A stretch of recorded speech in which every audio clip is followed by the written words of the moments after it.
Earlier you talked about the impact of the Wagner Group on this crisis, but with the reported death of the leader of the group in a plane crash, do you still see any involvement of mercenaries Any in this agreement, because crisis? they are. All right. Now that you can hear me clearly, earlier you talked about the impact of the Wagner Group on this crisis.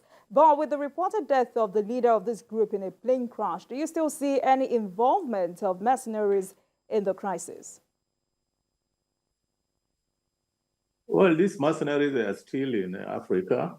They are, as I've said, they are in Libya, they are in Central African Republic, they are in Mali, they were in Mozambique, and they will continue to stay as long as there are crises in Africa. These are mercenaries that are making money.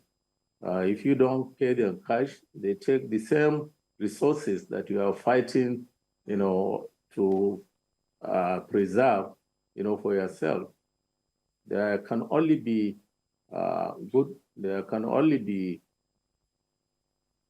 these countries can only see stability, can only see economic progress if there is peace in them. Coups are not a solution to economic crisis in African countries. We have seen this.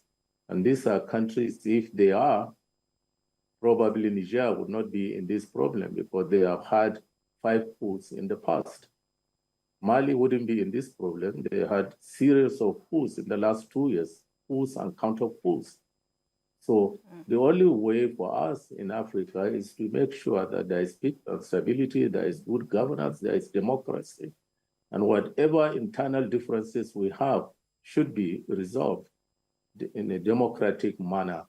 But in Niger, it seems to be different.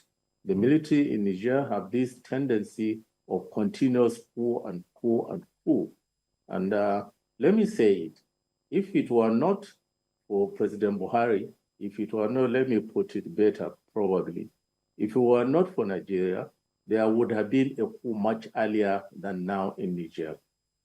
There would have been a coup much earlier than now because the former president, Mohamed Yusuf, didn't want to go. He wanted to extend his tenure.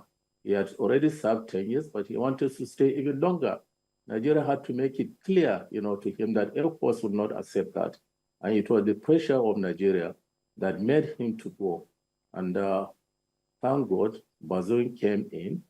And in the last 20 years, there is no government in Niger that had worked for the progress of that country, that had brought development in many areas than the government of Bazoum.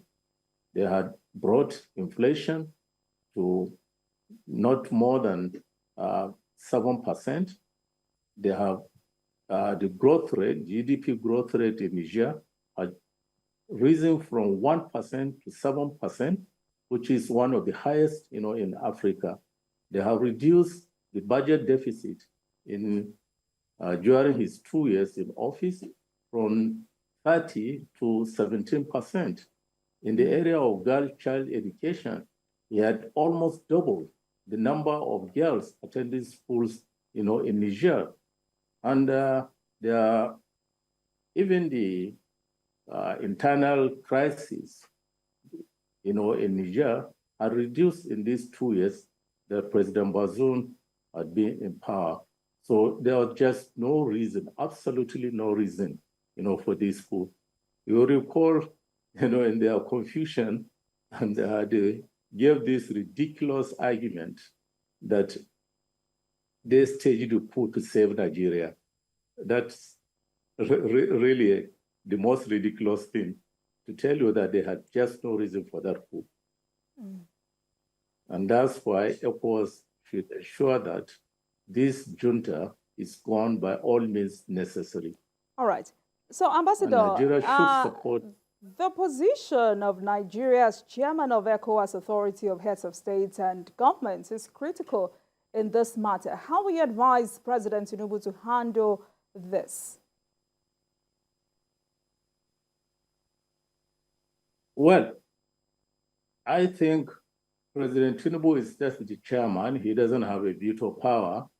So what he will do is to ensure that he works with other Ecowas countries to maintain the pressure on Niger.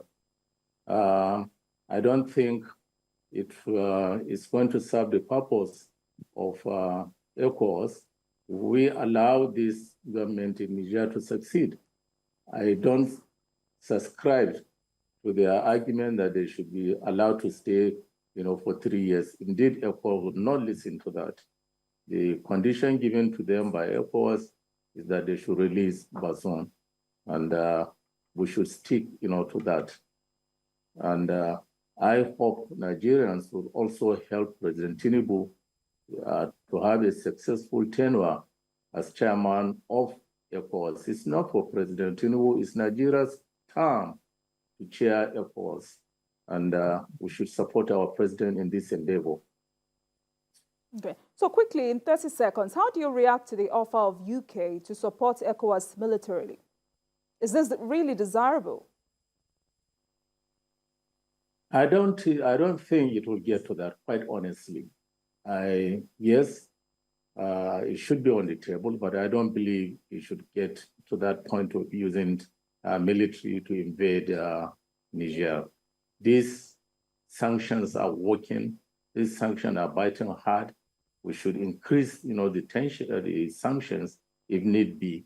But if there is going to be a military action, it should be targeted at the junta, not at the people of Niger, because we have no quarreling with the people of Niger.